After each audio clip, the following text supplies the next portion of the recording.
အားလုံးပဲမင်္ဂလာပါကျွန်တော်ဒီနေ့ရှင်းပြမယ့်သင်ခန်းစာလေးကတော့ Microsoft Office Excel 2030ပေါ့နော်အဲဒါကျွန်တော်တို့က Microsoft Excel ပေါ့နော် Excel ကိုစဖွင့်တော့မယ်ဆိုရင်ကျွန်တော်တို့ဘယ်လိုဖွင့်ပုံဖွင့်ပြီးဖွင့်မလဲဆိုတဲ့ဟာတွေကိုကျွန်တော်ပြောပြပါမယ်အခုကျွန်တော်ရှင်းပြမယ့်သင်ခန်းစာကတော့ကျွန်တော်တို့page number 45ကနေပြီးတော့ကျွန်တော်တို့47ထိပေါ့နော်ကျွန်တော်တို့ chapter 1ကိုအရင်ဆုံးရှင်းပြမှာဖြစ်ပါတယ်အဲ့ကျွန်တော်တို့ကအရင်ဆုံး Excel file ကိုဖွင့်တော့မယ်ပေါ့နော် Excel file ကိုဖွင့်တော့မယ်ဆိုကျွန်တော်တို့ဒီအောက်ခြေမှာကြည့်ရကျွန်တော်တို့ start button မှာ click ချနေမယ်ပြီးလို့ရှိရင်တော့ကျွန်တော်ဒီမှာ Excel ဆိုတာရှိရပေါ့နော်ကျွန်တော် Excel ကိုကျွန်တော်တို့ double click နဲ့ချန်နေလိုက်မယ်ပေါ့နော်ဒါဆိုရင်ကျွန်တော်တို့ဒီမှာ Excel ကြာလာပါပြီကြာလာရင်ကျွန်တော်တို့ဒီမှာ blank whiteboard ဆိုတာရှိပါတယ် blank whiteboard မှာကျွန်တော်တို့ click ချန်နေလိုက်မယ်ဒါဆိုလို့ရှိရင်ကျွန်တော်တို့ Excel စီရင်စရာ file ကြီးကျွန်တော်တို့ကြာလာပါပြီဒါကတော့ကျွန်တော်ပထမဖွင့်ပုံဖွင့်နေပေါ့နော်ဒုတိယတနည်းအားကျတော့ကျွန်တော်တို့ keyboard ကနေပြီးတော့ကျွန်တော် window key ရဲ့ R ရဲ့ကိုနှိပ်မယ်ပြီးလို့ရှိရင်ကျွန်တော်ဒီမှာ run box ပေါ်လာပြီဆိုလို့ရှိရင်တော့ကျွန်တော်ဒီမှာ Excel လို့ရိုက်ထည့်မယ်ပေါ့နော် Excel လို့ရိုက်ထည့်ပြီးတော့ကျွန်တော်တို့ keyboard ကနေပြီးတော့ enter ကိုခောက်လိုက်ရတယ်နောက်မဟုတ်ဆိုရင် OK ကိုနှိပ်လိုက်ရပါတယ်အဲဆိုရင်တော့ကျွန်တော်တို့ Microsoft Excel ဝင်လာပြီပေါ့နော်အဲဆိုကျွန်တော်ဒီမှာ blank whiteboard ကို click ချန်နေလိုက်မယ်ဒါဆိုရင်တော့ကျွန်တော်တို့ Microsoft Office Excel 2030 screen layout view တက်လာပြီပေါ့နော်အဲဆိုကျွန်တော်တို့ဒီမှာဆိုလို့ရှိရင်ကျွန်တော်မြင်နေရတဲ့အပေါ်ဆုံးမှာ box 1 Microsoft Excel လို့ဝင်နေပါတဲ့မှာတော့ကျွန်တော်တို့ဘာလို့ခေါ်လဲဆိုတော့ title bar လို့ခေါ်တယ်ပေါ့နော်ပြီးလို့ရှိရင်ကျွန်တော်တို့ဒီမှာ home တို့ insert တို့ page layout တို့ရှိပါတယ်သူတို့ကိုကျွန်တော်တို့ဘာလို့ခေါ်လဲဆိုတော့ tab လို့ခေါ်ပါတယ်ကျွန်တော်ဒီမှာအစိမ်းရောင် file တွေရှိပါတယ်ဒါကိုကျတော့ file menu လို့ခေါ်ပါတယ်ဒီဘောကဒီမှာမြောက် Google လေး undo redo လို့ပေါ့နော်ဒီမှာ Excel logo လေးနဲ့ဒီ bar လေးကိုကျတော့ကျွန်တော်တို့ဘာလို့ခေါ်လဲဆိုတော့ quick action bar လို့ခေါ်ပါတယ်ပြီးရင်ကျွန်တော်တို့ဒီအောက်ကပုံလေးတွေ B တို့ I တို့ U တို့ပေါ့နော်ဒီပုံလေးတွေဒါလေးတို့ကျွန်တော်တို့ဘာလို့ခေါ်လဲဆိုတော့ ribbon လို့ခေါ်ပါတယ်ပြီးရင်ကျွန်တော်တို့ ABCD ကိုကျတော့ column heading လို့ခေါ်မယ်ပြီးရင်ကျွန်တော်တို့တင်း3လေးကိုကျတော့ row heading လို့ခေါ်ပါတယ်ကျွန်တော်တို့ဒီအောက်ခြေမှာဆိုလို့ရှိရင်ကျွန်တော်တို့ sheet 1ဆိုပြီးတော့ default အနေနဲ့စာရွက်တစ်ရွက်ပဲပါပါမယ်ကျွန်တော်တို့စာရွက်ထပ်လိုချင်နေဆိုလို့ရှိရင်တော့ကျွန်တော်ဒီမှာအပေါင်းလက္ခဏာတွေရှိတယ်ပေါ့နော်ဒီမှာလေးကို click ချက်နေလိုက်မယ်ဆိုလို့ရှိရင်တော့စာရွက်ထပ်ခေါ်လို့ရပါမယ်ဒါဆိုရင်ကျွန်တော်တို့ sheet 1ကနေ sheet 4ထိရှိပါနော်ကျွန်တော်တို့စာရွက်ပေါင်းကဘယ်လောက်ထိခေါ်လို့ရလဲဆိုတော့255ရွက်ထိကျွန်တော်တို့ဘာလို့ရလဲဆိုတော့စာရွက် sheet စာရွက်တွေကိုခေါ်လို့ရပါတယ်ဒီအောက်ခြေမှာဆိုလို့ရှိရင်လည်းကျွန်တော်တို့ zone in zone out ဆိုပြီးတော့ကျွန်တော်တို့ plus minus လေးရှိမယ်ပေါ့နော် plus ကိုနှိပ်မယ်ဆိုရင်တော့ကျွန်တော်တို့သူရဲ့ screen view ကပို့ပြီးတော့ကျေလာမယ်ပုံမှန်ကတော့ကျွန်တော်တို့ 100% ပေါ့နော်100%ပဲထားပါမယ်ကျွန်တော်ဒီဘက်မှာတင်း3လေးကိုကျွန်တော်တို့ဘာလို့ခေါ်လဲဆိုတော့ row heading လို့ခေါ်တယ် ABCD ကိုကျွန်တော်တို့ column heading လို့ခေါ်ပါတယ်ပြီးရင်ကျွန်တော်တို့ဒီဘက်မှာဆိုလို့ရှိရင်ကျွန်တော်တို့ဒီမှာအနှုတ်လက္ခဏာတွေရှိပါတယ်ဒါကိုကျတော့ကျွန်တော်တို့ minimize လို့ခေါ်တယ်ပြီးရင်ဒီမှာဒါဆိုရင်တော့ restore down ပေါ့နော်အဲကြောင့်ကျွန်တော်တို့ restore down နှိပ်ထားပြီဆိုလို့ရှိရင်ကျွန်တော်ဒီလိုမျိုးလေးscreen view ကကျင်းနေတယ်ဆိုလို့ရှိရင်တော့ကျွန်တော်ဒီအလဲကောင်က4000ကွက်ကလေးပေါ့နော် maximize ဆိုတာရှိပါတယ်အဲက maximize ကို click ချန်နေလိုက်ပါဒါတော့ကျွန်တော်တို့ Excel စင်းစရာကိုအရင်ဆုံးဖွင့်ပုံဖွင့်ဒီ software ကိုဖွင့်ပုံဖွင့်ဒီကိုအရင်ဆုံးပြောပြတာပေါ့နော်ကျွန်တော်အဲ့ဆိုဒီ Excel ကိုကျွန်တော်ပိတ်မယ်ဆိုလို့ရှိရင်တော့ကျွန်တော်ဒီမှာ check chicken နဲ့ close နဲ့ထွက်လိုက်လို့ရပါတယ်ဒါဆိုရင်တော့ကျွန်တော် Excel စင်းစရာ file ပွင့်သွားပြီပေါ့နော်ပြန်ဖွင့်မယ်ဆိုရင်တော့ကျွန်တော် window key ရဲ့ R ရဲ့ကိုနှိပ်တယ်ကျွန်တော်ဒီမှာ run box မှာ Excel လို့ရိုက်ထည့်လိုက်ပဲပြီးလို့ရှိရင်ကျွန်တော်တို့ OK နဲ့ထွက်လိုက်ပါမယ်ဒါဆိုရင်တော့ကျွန်တော်တို့ Excel တက်လိုက်ပေါ့နော်တက်လိုက်ဆိုကျွန်တော်တို့အခုမှစပြီးတော့စင်းစရာရိုက်မှာဖြစ်တဲ့အတွက် blank whiteboard ဆိုတဲ့ဥစ္စာပေါ်မှာကျွန်တော်တို့ click ချန်နေလိုက်ပါပေါ့နော်အခုကျွန်တော်စရှင်းပြမယ့်သင်ခန်းစာကကျွန်တော် chapter 1ပေါ့နော် under the dash ပေါ့နော်ကျွန်တော်စာဘယ်လိုရိုက်မလဲစာရေးမယ့်နေရာပေါ်မှာကျွန်တော်တို့ဘယ်လိုရိုက်မလဲဆိုတာလေးအရင်ဆုံးပြောပြမယ်ပေါ့နော်ကျွန်တော်တို့ကစာမရိုက်ခင်မှာကျွန်တော်တို့ဆွဲမယ့်ဇဲကွက်ကို selection ဘယ်လိုမှတ်မလဲပေါ့နော်အဲဆိုကျွန်တော်တို့ဇဲကွက်တွေ selection မှတ်တော့မယ်ဆိုလို့ရှိရင်ကျွန်တော်ဒီမှာ language click ကိုပြီးရပေါ့နော်ကျွန်တော် A ကနေပြီးတော့ကျွန်တော် EG ကိုဆွဲမယ်ပြီးလို့ရှိရင်အောက်ကို dan ထိဆွဲလိုက်မယ်ပေါ့နော်ဒါဆိုလို့ရှိရင်ကျွန်တော်က A1 ကနေပြီးတော့ E1 ထိကိုကျွန်တော်ဘာလုပ်ထားလဲဆိုတော့ selection မှတ်သွားတာပေါ့နော်အဲ့လိုမျိုးနဲ့လည်းသွားလို့ရတယ်ဒါမှမဟုတ်ဆိုကျွန်တော် shift key ကိုပြီးတော့ကျွန်တော်တို့ညာဘက်ကိုသွားမယ်ဆိုလို့ရှိရင်လည်းကျွန်တော်တို့သွားလို့ရပါတယ်အောက်ကိုဆင်းမယ်ဆိုရင်တော့ကျွန်တော်တို့ down arrow လေးကိုနှိပ်ပြီးတော့သွားလို့ရပါတယ်ဒါကတော့ကျွန်တော် keyboard ကနေ shift key ကိုပြီးတော့ကျွန်တော်တို့ segway တွေကိုအပေါ်အောက်ဘေးပဲညာပေါ့နော်ဒီလိုပြန်လျှော့ခြင်းနေဆိုရင်တော့ up arrow ကိုပြန်နှိပ်လိုက်ပေါ့နော်ဒါကတော့ကျွန်တော်တို့ keyboard ကနေ shift key ကိုပြီးတော့သွားတာပါအဲ့ဒါကျွန်တော်တို့ chapter 1မှာရှိတဲ့စင်းစရာလေးကိုရိုက်မယ်ဆိုလို့ရှိရင်တော့သူကဘယ်ကနေဘယ် column ထိလဲဆိုတော့ကျွန်တော် A1 ကနေပြီးတော့ကျွန်တော်တို့ဘယ်ထိရှိမလဲဆိုတော့E8 ရှိမယ်ပေါ့နော်အဲဆိုကျွန်တော်တို့ကအရင်ဆုံးဘောင်ခတ်ထားလိုက်ပါတော့ကျွန်တော် A1 မှာ click ချနေတယ်နှိပ်ပြီးသွားပြီဆိုလို့ရှိရင်ကျွန်တော်တို့ language click ကိုပြီးမယ်ကျွန်တော်တို့ဘယ်ထိဆွဲမလဲဆိုတော့ 80 ဆွဲလိုက်ပါတော့ဒါဆိုရင်ကျွန်တော်တို့ A1 ကနေပြီးတော့ E80 selection မှတ်ပြီးသွားပြီပြီးလို့ရှိရင်ကျွန်တော်ဒီမှာ font group တွေမှာပေါ့နော် border ဆိုတာရှိရယ် border ရဲ့ download ကိုနေတယ်ကျွန်တော် all border ပေါ့နော်ကျွန်တော်တို့ပေါင်ခတ်လိုက်မယ်ပေါင်ခတ်လိုက်ပါမယ်ကျွန်တော်ပေါင်ခတ်လိုက်ပြီပေါ့နော်ပေါင်ခတ်လိုက်ပြီဆိုရင်ကျွန်တော်တို့ဒီမှာစပြီးတော့စာရိုက်တော့မယ်နော်စာရိုက်တော့မယ်ဆိုလို့ရှိရင်ကျွန်တော်တို့ စာရဲတဲ့ဆဲကွက်ကကျင်းနေတယ်ဆိုလို့ရှိရင်ကျွန်တော်ဒီမှာ A နဲ့ B နဲ့ကြားထဲမှာထားမယ်ပေါ့နော် A နဲ့ B နဲ့ကြားထဲမှာဒါလက်ညှိုးကလစ်ကိုပြီးတော့ဆွဲချင်မယ်ဒါဆိုရင်တော့ကျွန်တော် A column ကျဲသွားပြီပေါ့နော်ဟုတ်ပြီဒါကတော့ကိုယ်စိတ်ကြိုက်ပေါ့နော်ပြန်ချုပ်ကျင်နေဆိုရင်လည်း A နဲ့ B နဲ့ကြားထဲမှာဒါလက်ညှိုးကလစ်ကိုပြီးပြန်ချုပ်ဒါကတော့အချုံကျဲကိုလိုတလောက်ကိုလုပ်လို့ရဒါက column ကိုချဲတာပေါ့နော်ကျန်တဲ့ column တွေရောချဲလို့မရဘူးလားချဲလို့ရတယ်အဲဆိုကျွန်တော်တို့က B ကနေပြီးတော့ ET ကိုဒီ column တွေကိုကျွန်တော်ညီလူညာလူလေးလိုချင်တယ်ဆိုလို့ရှိရင်တော့ B ပေါ်မှာညာမဲအောင်လေးဒါပြီးရင်လက်ညှိုးကလစ်ကိုပြီးပြီးတော့ကျွန်တော်တို့ body ဆွဲမလဲဆိုတော့ ET ဆွဲမယ်ပြီးကျွန်တော် B column ဆွဲချက်ကြည့်မယ်ပေါ့နော်ဒါဆိုရင် B column ဆွဲချက်မယ်ဆိုရင်ကျွန်တော် ET အကုန်လုံးကျဲသွားပါတယ်ဒါဆိုရင်အရန်ကျဲသွားပြီပေါ့နော်ကျဲသွားပြီဆိုကျွန်တော်ပြန်ချုပ်မယ်ဟုတ်ကဲ့ပေါ့နော်ပြီးရင်ကျွန်တော် row ကိုချက်မယ်ဆိုလို့ရှိရင်လည်းအဲ့လိုပဲပေါ့နော်တရိုးကြီးချက်မယ်ဆိုတော့ကျွန်တော်တို့တင်းနေကြားထဲမှာဒါလက်ညှိုးကလစ်ကိုပြီးဒါကတော့ဒီလိုပုံစံမျိုးလေးဆွဲချက်လို့ရတယ်ကိုယ်စိတ်ကြိုက်ပေါ့နော်ကိုယ်စိတ်ကြိုက်ဆွဲချက်လို့ရမယ်အကုန်လုံးကိုဒါပဲကျွန်တော်2ကနေပြီးတော့80ညီလိုချင်နေဆိုရင်တော့ကျွန်တော်2ကနေပြီးတော့80ကိုကျွန်တော် selection မှတ်လိုက်မယ်ပြီးလို့ရှိရင်ကျွန်တော်2 row ကိုကျွန်တော်ဆွဲချက်လိုက်မယ်ပေါ့နော်ဒါဆိုရင်တော့ကျွန်တော်အောက်ကဟာအကုန်လုံးကျဲသွားလိမ့်မယ်ပေါ့နော်ပြီးရင်ကျွန်တော်ပြန်ချုပ်မယ်အဲဆိုရင်ကျွန်တော် chapter 1ဆင်းစရာလေးဘယ်လိုရိုက်လဲဆိုတော့အဲဆိုကျွန်တော်စာရေးတော့မယ်ဆိုကျွန်တော်ဒီမှာ click ချက်နေတယ်ပြီးရင်ကျွန်တော်စာရေးမယ်ပေါ့နော်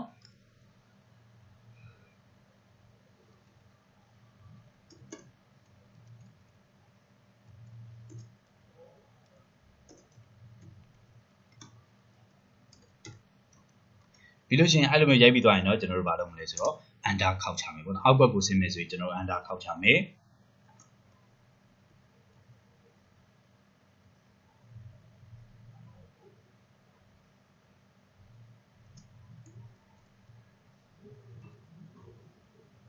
ပြီးရင်တော့ကျွန်တော်တို့ under ခောက်ချမယ်ပေါ့နော်ကျွန်တော်ဒီလိုမျိုးလေးနဲ့ကျွန်တော်ဘာလုပ်သွားမလဲဆိုတော့ရိုက်သွားမယ်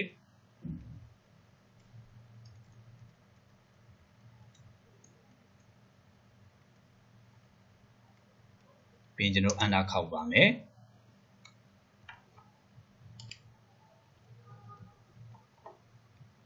ပြီးတော့နောက်တစ်ခုလည်းအဲ့လိုပဲကျွန်တော်တို့တစ်ခုချင်းစီကျွန်တော်တို့ရိုက်သွားမယ်ပေါ့နော်ရိုက်သွားပြီးတစ်ခုတစ်ခု under ခောက်ချပါ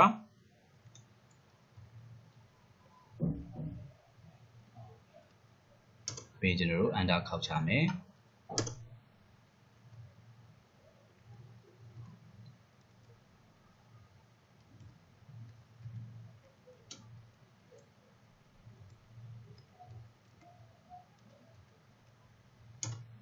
အဲ့လိုမျိုးကျွန်တော်တို့ under ခောက်ပြီးတော့ကျွန်တော်တို့ရိုက်သွားမယ်ပေါ့နော်ကိန်းကဏ္ဍတွေရိုက်မယ်ဆိုလို့ရှိရင်လည်းကျွန်တော်ဒီမှာ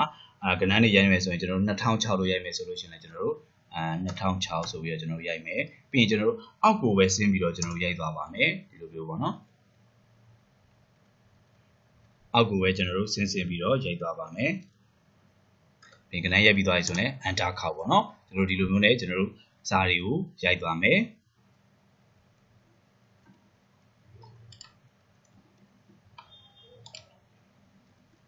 အဲ့လိုကျွန်တော်တို့ရိုက်ပြီးသွားပြီဆိုလို့ရှိရင်တော့ကျွန်တော်တို့ဘာလုပ်မလဲဆိုတော့ဆဲကွက်ကလေးတွေကိုကျွန်တော်တို့ဘယ်လိုမျိုး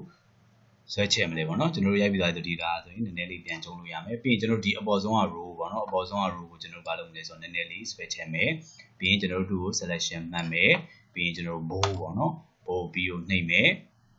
နှိပ်ပြီးတိုင်းသူ့စလုံး site တွေပါကြီးကျင်နေဆိုရင်တော့ကြီးလို့ရသေးတယ်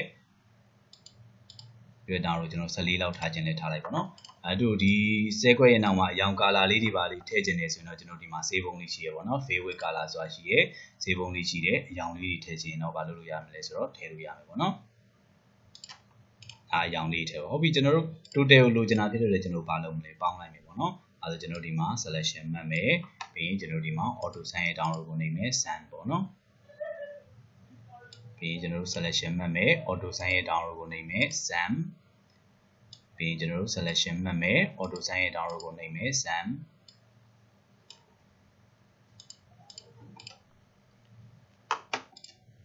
အဲ့တော့ကျွန်တော်တို့ပေါင်းလိုက်တော့ကျွန်တော်တို့ selection မှတ်မယ်ဆိုရင်လက်ညှိုး click ကိုပြီးတော့ DT ကိုဒီလိုမျိုးဆွဲလဲရတယ်ဒါမှမဟုတ်နောက်ဆုံး page ကိုသွားခြင်းနေဆိုဒီပထမကွက်မှာ click ချက်နေပြီးရင် shift key ကိုပြီးတော့နောက်ဆုံး page ကအကွက်မှာ click တစ်ချက်နေပြီးတော့လေကျွန်တော်တို့ဘာလုပ်လို့ရလဲဆိုတော့ selection မှတ်လို့ရတယ်ပေါ့နော်ဒါကတော့ကိုဘယ်လိုမှတ်ချင်တယ် row မှတ်ဒီလို download မှတ်ချင်တယ်ဆိုရင်ဒီလိုမျိုးဆွဲချပါတော့ကိုမှတ်ချင်တဲ့ဥစ္စာကိုဆွဲချလိုက်လို့ရပါတယ်ဒီလိုလက်ညှိုး click ကိုပြီးဆွဲချလို့ရတယ်ဒါမှမဟုတ်ဆိုရင် shift key ကိုပြီးတော့အောက်ကိုဆင်းမယ်ဆိုရင်လည်းဆင်းလို့ရပါတယ်ဟုတ်ပြီကျွန်တော်တို့ကဒီစာလေးကိုကျွန်တော်တို့ဘာလုပ်ပြီးသွားပြီလဲဆိုတော့စာရိုက်ပြီးသွားပြီဆိုကိုယ့်ရဲ့စင်စရာဆွဲပြီးသွားပြီဆိုရင်ကျွန်တော်ဘာလုပ်မလဲဆိုတော့ file သိမ်းမယ်ပေါ့နော် file သိမ်းမယ်ဆိုလို့ရှိရင်တော့ကျွန်တော်တို့ဒီမှာ file ထဲမှာရှိပါတယ် ကျွန်တော် file တွေက save ဆိုတာရှိရယ် save ဆိုတာရှိရယ်ပေါ့နော် save ဆိုတာကလည်းသိမ်းတာပါ save ဆိုတာကလည်းသိမ်းတာပါပေါ့နော်ကိုကအခုမှစရိုက်တယ်အခုမှသိမ်းမယ်ဆိုရင်တော့ကျွန်တော် save ကိုပဲနေနေ save ကိုပဲနေနေနှိပ်လို့ရပါတယ်ကိုကပထမတစ်ခါသိမ်းပြီးသားဆိုလို့ရှိရင်တော့နာမည်ပြောင်းခြင်းနေဆိုရင်တော့ဘာအောင်နှိပ်လို့မှာနာမည်ပြောင်းခြင်းနေဆိုရင်တော့ကျွန်တော် save ကိုနှိပ်မယ်ပေါ့နော်နာမည်မပြောင်းဘူးဒီ file ထဲမှာပဲသိမ်းမယ်ဆိုရင်တော့ကျွန်တော် save ကိုပဲထပ်ပြီးတော့နှိပ်လိုက်လို့ရပါတယ်ကျွန်တော်အခုကတော့ save ကိုနှိပ်လိုက်မယ်ပြီးရင်ကျွန်တော်ဒီမှာ computer ပြီးရင်ဒီမှာ browse ကို click ချင်တယ်အဲ့ဆိုရင်ကိုကဘယ်ပုံမှာသိမ်းမှာလဲပေါ့နော်ကိုသိမ်းမဲ့လမ်းကြောင်းကိုယူရပါတယ်ကျွန်တော်အခုကတော့ဒီမှာ desktop ပေါ်မှာတင်ပြလိုက်မယ်ပေါ့နော် desktop ပေါ်မှာတင်မယ်ဟုတ်ပြီကျွန်တော်ကကိုယ့်ရဲ့အရေးကြီးတဲ့ file တွေ data တွေဆိုလို့ကျွန်တော်ဒီမှာ local disk ဆိုတာကျွန်တော်ဒီ software တွေ installation လုပ်ပိုင်းထည့်ထားတဲ့ပိုင်းဆိုတော့ဒီထဲမှာမသိဘူးပေါ့နော်အောက်မှာ local disk D ရှိမယ် E ရှိမယ်ပေါ့ဒီနှစ်ပိုင်းထဲမှာကိုကြိုက်တဲ့အပိုင်းကိုသိမ်းလို့ရပါတယ်အဲ့တော့အခုလောလောဆယ်တော့ကျွန်တော်တို့ကတော့ desktop မျက်နှာပြင်ပေါ်မှာပဲတင်ပြပါမယ်ပြီးလို့ရှိရင် file တွေမှာကိုကဘာနာမည်ပေးမှလဲကိုသိမ်းမဲ့ file ရဲ့နာမည်ကိုဘာလို့သိတယ်ဆိုလို့ရှိရင်တော့ပို့ပြီးတော့ရှားတာ file ဖွင့်ရတာပို့ပြီးတော့အဆင်ပြေပါတယ်ကျွန်တော်တို့ဒီမှာတော့ bow1 လို့ပဲပေးလိုက်မယ်ပြီးရင် save ကို save လုပ်နေတယ်ပေါ့နော်အဲဆိုလို့ရှိရင်ကျွန်တော်ဒီမှာ bow1 ပေါ့နော်ဒီမှာခေါင်းစည်းတိုက်တယ်ဘာမှကျွန်တော်ပါဝင်သွားပြီလဲဆိုတော့ဒီမှာ bow1 ဆိုတဲ့ Microsoft Excel ပေါ့နော်ဒီနာမည်ပဲပေးရဖြစ်တဲ့ဒီနာမည်လေးဖွင့်သွားပါမယ်ပြီးတော့ကျွန်တော်ဒီ file ကိုပိတ်မယ်ပေါ့နော်ပိတ်မယ်ဆိုလို့ရှိရင်ကျွန်တော်တို့ဘာလုပ်မလဲဆိုတော့ file တွေကနေပြီးတော့ကျွန်တော်တို့ close ကိုနှိပ်ပါမယ် file တွေကကျွန်တော်တို့ close ကိုနှိပ်လိုက်မယ်ပေါ့နော်ဒါဆိုရင်ကျွန်တော်တို့စာရွက်ပိတ်သွားပြီစာရွက်ပြန်ခေါ်ခြင်းနေဆိုရင်တော့ကျွန်တော်တို့ file တွေကနေပြီးတော့ကျွန်တော်တို့ new ကိုနှိပ်မယ်ပြီးလို့ရှိရင်ကျွန်တော်တို့ဒီမှာ blank whiteboard ဆိုတာရှိရဲဒီမှာ click ချနှိပ်လိုက်မယ်ပေါ့နော်ပိတ်မယ်ဆိုရင်ကျွန်တော်တို့ file တွေက close ပေါ့နော်စာရွက် new ခေါ်မယ်ဆိုရင် file တွေက new ပြီးလို့ရှိရင်ကျွန်တော်တို့ blank ကိုရွေးမယ်အဲ့ဆိုကျွန်တော်တို့ဒီမှာဆိုရင်စာရွက်ကြလိုက်အစောကကျွန်တော်ပိတ်မယ်တော့ငါ file တွေက close ကိုပိတ်ခဲ့တယ်ပေါ့နော်ကျွန်တော် keyboard ကနေပြီးကျွန်တော် shortcut ကလေးတွေသုံးကြည့်အောင်ပါကျွန်တော် control ရဲ့ W ရဲ့ကိုနှိပ်မယ်ဆိုရင်တော့ကျွန်တော်တို့စာရွက်ပိတ်သွားပါမယ်စာရွက်အသစ်ပြန်ခေါ်ခြင်းနဲ့ဆိုရင်တော့ control ရဲ့ N ကိုနှိပ်လိုက်မယ်ဆိုလို့ရှိရင်တော့ကျွန်တော်တို့စာရွက်အသစ်တွေရွက်ထပ်ပြီးတော့ကြာလာပါမယ်ဒါတော့ကျွန်တော်တို့စာရွက်အပိတ်ဖွင့်ကိုပြောပြတာပေါ့နော်ဟုတ်ပြီကျွန်တော်တို့ကအစောကတင်ထားတဲ့ file လေးကိုပြန်ပြီးတော့ဖွင့်ခြင်းနေဆိုရင်တော့ကျွန်တော်တို့ file တွေကနေပြီးတော့ကျွန်တော် open ကိုနှိပ်မယ် open နဲ့အစောကကျွန်တော် bow1 လို့တင်ခဲ့တာဖြစ်တယ်ကျွန်တော်ဒီမှာ bow1 လို့မြင်နေရပါတယ်ပြီးရင်ကျွန်တော်တို့ဒီမှာ click ချင်နေရောဒါဆိုရင်ကျွန်တော်တို့အစောကစီရင်စရာလေးကိုပြန်ပြီးတော့မြင်ရပါပြီ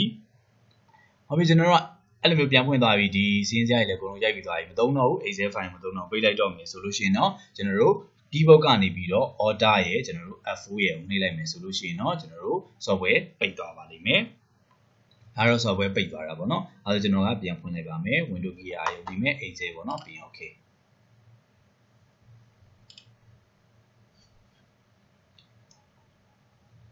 ပြီးလို့ရှိရင်တော့ကျွန်တော်တို့ဒီမှာဆိုလို့ရှိရင်ကျွန်တော်ဒီအပေါ်ဆုံးဘားရမ်းမှာပေါ့နော်ဒါကိုကျတော့ကျွန်တော်တို့ဒီမှာဘောဆုံးမှာ quick access bar မှာဆိုလို့ရှိရင်ကျွန်တော်တို့ဘာလေးထည့်ချင်တာလဲ open လို့ new လို့ကိုထည့်ချင်တဲ့ icon လေးတွေကိုဘာလုပ်လို့ရလဲဆိုတော့ထပ်ပြီးတော့ထည့်လို့ရပါတယ်အဲဒါဒီဟာကိုကျွန်တော်တို့ဒီပေါ်မှာဘယ်လိုထည့်မလဲပေါ့နော်ဒီမှာသူ့ရဲ့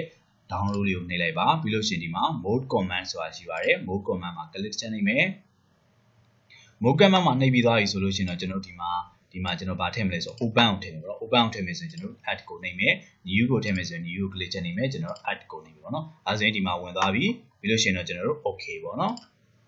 အဲဆိုရင် okay ကိုပေးလိုက်ပြီဆိုလို့ရှိရင်တော့ကျွန်တော်ဒီမှာဘာဖြစ်သွားပြီလဲဆိုတော့ဒီမှာဘာဝင်သွားပြီလဲ open ဆိုတဲ့ folder လေးရှိမယ်ပြီးရင်ဒီမှာ new ဆိုတဲ့ folder လေးရှိမယ်သူ့ရဲ့ပုံမှာကြည့်လိုက်ရင်ကျွန်တော်တို့control N လို့ပြလိမ့်မယ်ပေါ့နော်ကျွန်တော်တို့2ကိုပြန်ဖြုတ်ချင်တယ်ဆိုရင်တော့ခုနလိုပဲသူ့ရဲ့ download ကိုနေမယ်ကျွန်တော်ဒီမှာအောက်မှာ mode command တွေကိုသွားမယ် new မှာ click ချနေမယ်ပြီးလို့ရှိရင်ကျွန်တော် remove ပေါ့နော်ပြီးရင်ဒီမှာ click ချနေမယ် remove ပြီးလို့ရှိရင်တော့ okay ပေါ့နော်